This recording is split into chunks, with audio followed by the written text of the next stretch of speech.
Nel corso dell'8° congresso della Huila territoriale di Agrigento è stata rieletta Mariangela Acquisto quale segretaria generale territoriale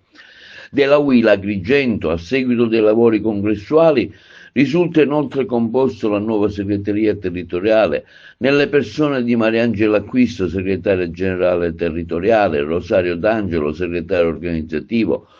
Rosa Maria Favata, Domenico Termini, Paolo Libasci, Gaetano Provenzano e Giuseppe Plicato segretari. Alla segretaria generale territoriale Mariangela Acquisto e a tutti i componenti della segreteria territoriale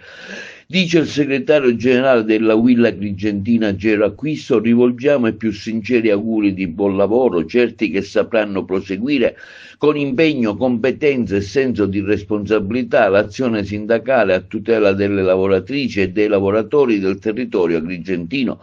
Sono state oltre 500 le persone che si sono riunite a Cammarata presso i Filici per l'8° congresso territoriale della Huila dal titolo Radici antiche, intelligenza nuova, coltiviamo il lavoro del futuro. Ha aperto i lavori il segretario generale provinciale di Agrigento Gero Acquisto, evidenziando il valore di un confronto partecipato in una fase di profondi cambiamenti per il settore agricolo e agroalimentare del nostro territorio.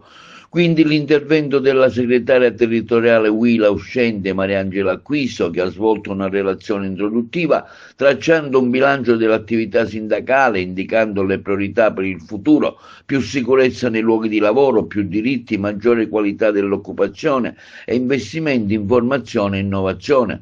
Quindi